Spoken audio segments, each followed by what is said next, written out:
The FBI called it a 100% match. 3 experts swore to it. An American locked up for the deadliest terror attack in the history of Spain. There was just one problem. The fingerprint belonged to another man. This is how the impossible mistake happened.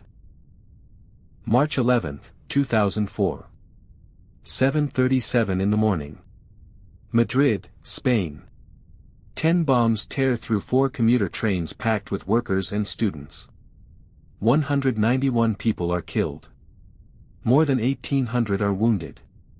It is the deadliest terrorist attack in modern Spanish history.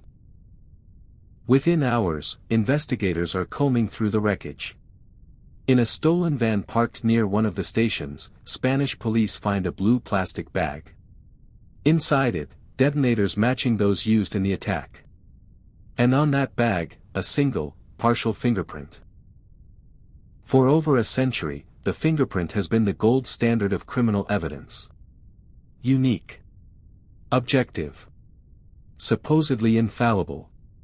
Thousands of people around the world have been sent to prison on the strength of a fingerprint alone. This case would change how we think about every one of them. Spanish police share the print through Interpol.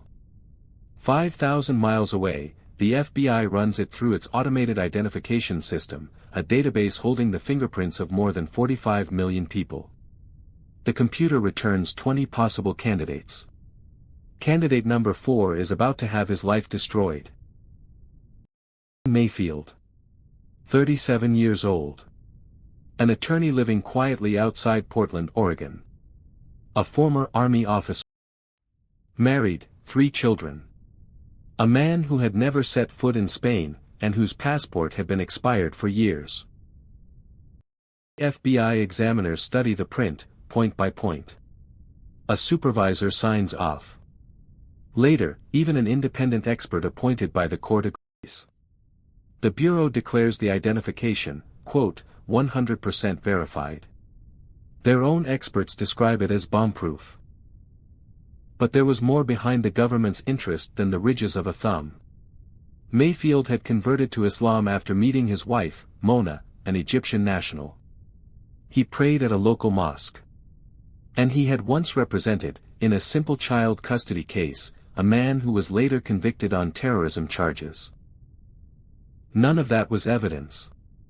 But for investigators already convinced by the fingerprint, every detail of his life began to look like confirmation. Psychologists have a name for this: confirmation bias. You reach the conclusion first, and then you only see what supports it. The FBI places Mayfield under covert surveillance. Under expanded Patriot Act powers, agents secretly enter his home.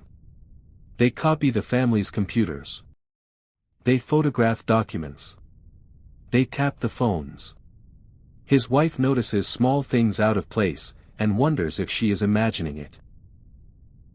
Meanwhile, in Madrid, something remarkable happens. Spanish forensic experts examine the very same print, and reach the opposite conclusion. In April of 2004, they send the FBI a formal report.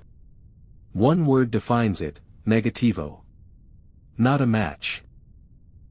The FBI's response is not to reopen the analysis. It is to fly an examiner to Madrid to convince the Spanish that they are wrong.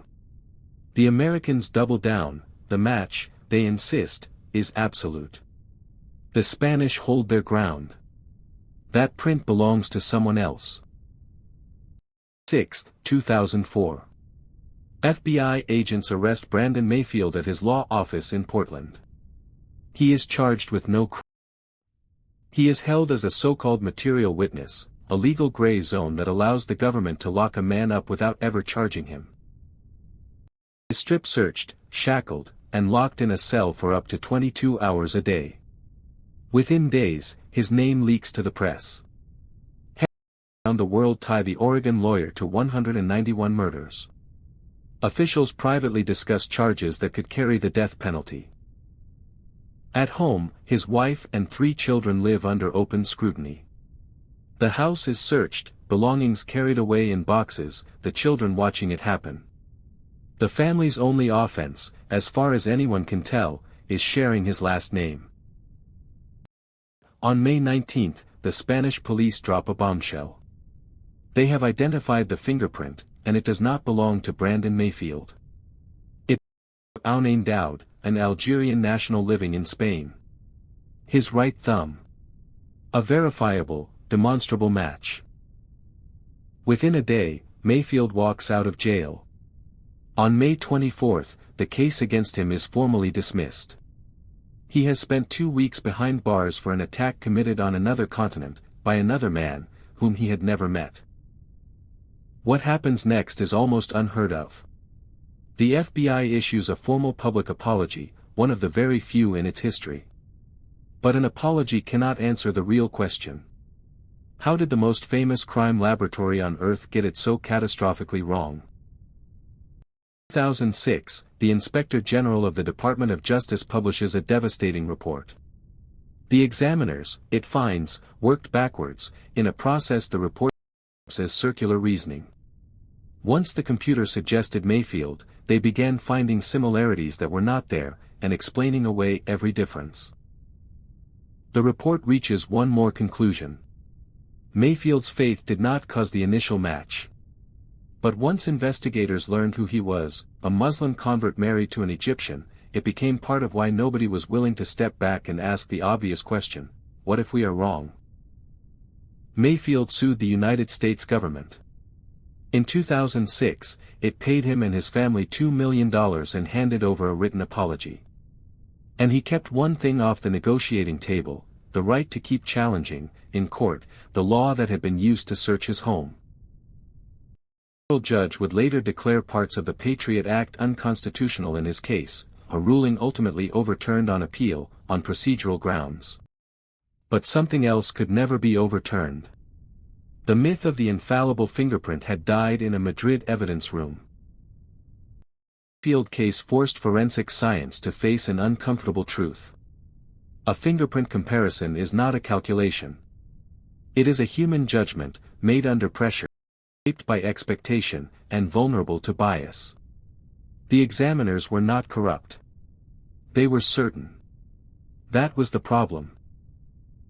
3 years later, the National Academy of Sciences published a landmark review of forensic science in the United States. Its conclusion echoed Madrid: many forensic techniques, fingerprint analysis included, had never been scientifically validated to the degree that courts, and juries, had always assumed. Brandon Mayfield went back to practicing law in Oregon. His name was cleared, his settlement paid, his apology delivered. But as he himself has said, an accusation like that never fully washes off. Somewhere, someone will always remember the headline, and not the correction. So the next time you hear that a fingerprint places someone at the scene of a crime, remember Madrid. Between that print and a prison cell stands a chain of human decisions. And every link in that chain can fail, especially when everyone is certain. The evidence was certain. The experts were certain. 2 governments collided over a single thumbprint, and the most powerful one was wrong. This is Verdict Files, Episode 1. If this story kept you here until the end, subscribe. The next file is already open.